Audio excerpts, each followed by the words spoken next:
বাৰাদিত আৰু এই বাৰাদিতে আছে মহাপুৰুষ শ্ৰী শ্ৰী নাৰায়ণ দাস ঠাকুৰাটাৰ সত্ৰ শাখা সত্ৰ। এইখনে হৈছে নাৰায়ণ দাস ঠাকুৰাটাৰ শাখা সত্ৰ। আহক আমি ভিতৰলৈ গৈ এই সত্ৰখনৰ বিষয়ে দুআষাৰ ক'ব আৰু এই দুআষাৰ কোৱাৰ কাৰণে এজন পাঠক আছে। আমি পাঠকৰ ওচৰলৈ গৈ আছোঁ, বলক। এইটো হৈছে মূল কীৰ্তন ঘৰ আৰু এই কীৰ্তন ঘৰৰ কাষতে আছে পাঠক শ্ৰী নৰহৰি দাস। আমি তেওঁৰ ওচৰলৈ গৈ এই সত্ৰখনৰ বিষয়ে আপোনালোকক কৈ আছোঁ এই ভিডিঅ'ৰ জৰিয়তে। আৰু বহুতো ভিডিঅ' পাবলৈ এই সত্ৰখনতো এটা আপোনালোকে লাইক কৰি দিব। বলকচোন আমি তেওঁৰ ওচৰলৈ গৈ আছোঁ।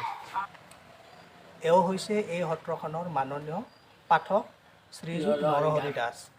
আৰু এই নৰহৰি দাসে আপোনাক এই সত্ৰখনৰ বিষয়ে ভিডিঅ'ৰ জৰিয়তে দুআষাৰ ক'ব। শুনি লওকচোন এই সত্ৰখনৰ বিষয়ে তেওঁ কি কয়। বাপ বান্ধৱসকল, আপুনি জোৰ কৰি ক'ব। এই সত্ৰখন লেহী চাচৰাৰ আছিল। আগৰ আমাৰ বুঢ়াসকলে লেহী চাচৰাৰ পৰা আহি 1820 চনত আহি ইয়াতে সত্ৰখন স্থাপন কৰিছিল। আহি সেই তেওঁলোকে আমাৰ নাৰায়ণ দাস ঠাকুৰ এটা পদ হিচাপে অনা হৈছিল।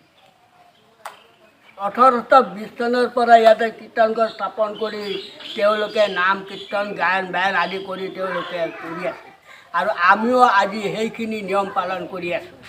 গতিকে আমি 1820 চনৰ পৰাই বাপ বান্ধৱসকলে ইয়াতে আমাৰ তিৰ্য্য প্ৰসংগ কৰি আছিল, গায়ন বায়নখিনি গোটেই আছিল। কিন্তু আজি আমি নাম প্ৰসংগ বা আমি নিয়মখিনি পালন কৰি আছোঁ। কিন্তু সত্ৰখন অলপ জৰাজীৰ্ণ অৱস্থাত, এইবাৰ অলপ চৰকাৰৰ পৰা সাহাৰ্য পাই আমি অলপ কাম কৰি উন্নতি কৰিছোঁ। গতিকে আমি ইয়াতে পাঠকসকলে বা ইয়াতে আমি কোনো এটা হেৰি নোহোৱা কৰি আমি সদায় আমি ইয়াতে নাম কীৰ্তনখিনি কৰি আছোঁ। গতিকে এই সত্ৰখনত লেহী চাচৰাৰ বুঢ়া আহিছিল। বোলে লেহী চাচৰাৰ ডাকৰ গাঁও সাতোটা পুখুৰীৰ নাম কৈদাল দামৰা বিনা সিঙে দিয়ে লেহীৰ তিৰিৰ পঞ্চৰাজ বুলে। এই লেহীৰ এইটো শ্লোক আছে। গতিকে আমি চাচৰাৰ পৰা আহি আচল এই সত্ৰখন মেইন সত্ৰ হ'ব লাগিছিল চাচৰাৰ পৰা অহা। ইয়াতে থানৰ বাটৰে চাচৰা সত্ৰখন ক'ত আছিল? এই আমাৰ চাচৰাৰ মানুহখিনি আহি ইয়াতে আছিল। আমাৰ আহাৰ মাধৱদেৱ মাধৱদেৱৰ সত্ৰবাৰাদি স্থাপন কৰাৰ পূব দক্ষিণ কণা উত্তৰ কণাত তাতে সত্ৰখন স্থাপন কৰিছিল। সেইকাৰণে সেই চাম ঘূৰাই আহি নতুনকৈ বহাৰ কাৰণে বাৰাদি দিছিল। আচলতে এইখন সত্ৰ আছিল লেহী চাচৰাৰে ফুলৰ প্ৰমুখ্য মেইন। গতিকে এই আমাৰ ফুলটো যাতে আপোনালোকে শুধৰাই দি মেইন সত্ৰলৈ গঠন কৰি আনে এই চাচৰা লেহী চাচৰাৰ সত্ৰখিনি, তাৰ কাৰণে আপোনালোকক অনুৰোধ কৰা হয়। আপোনাৰ এই সত্ৰখনত মহাপুৰুষ শ্ৰীমন্ত শংকৰদেৱ আৰু মাধৱদেৱ গুৰুজনাৰ কি কি ৰীতি নীতি আপোনালোকে ইয়াতে পালন কৰি? আমি ইয়াতে গুৰুজনা মহাপুৰুষ শংকৰদেৱ মাধৱদেৱৰ নাম প্ৰসংগ, গায়ন বায়ন, আনকি আমাৰ বীৰ নামখিনিও আছিল।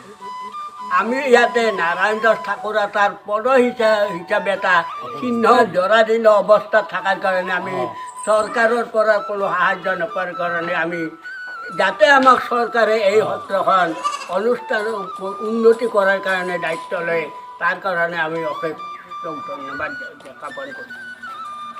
আপোনালোকৰ এই সত্ৰখনৰ সত্ৰাধিকাৰ আছে নেকি? সত্ৰাধিকাৰ আমাৰ নাই।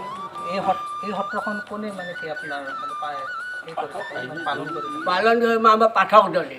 আপুনি? মই বৰ্তমান ইয়াতে নাম প্ৰসংগ কৰি আছোঁ। মোৰ পাছত হয়তো আৰু কোনো আহিব। এই পাঠকবিলাকেহে আমাৰ ইয়াত বেছি গুৰুত্ব দি আছে। ইয়াতে কোনো সত্ৰাধিকাৰ হোৱা নাই। গতিকে আপোনালোকে জানিলে যে মহাপুৰুষ শ্ৰী শ্ৰী নাৰায়ণ দাস ঠাকুৰতা সত্ৰখনত সত্ৰাধিকাৰ বৰ্তমানলৈ নাই, মানে আজি পৰ্যন্ত হোৱা নাই। কেৱল পাঠকজনে গোটেইখিনি কাম সম্পূৰ্ণকৈ কৰি আছে। গতিকে আপোনালোকে জানি লওক যে এই সত্ৰখনত কি আছে কি নাই। আৰু যদি কেতিয়াবা বৰপেটালৈ আহে পৰ্যটকসকল বা দৰ্শনাৰ্থীসকল, তেতিয়াহ'লে এই সত্ৰখনলৈ এপাক আহি আপোনালোকে চাই যাব। দেখাত বেছি ডাঙৰ নহ'লেও আপোনালোকে আহি নিশ্চয় ভাল পাব।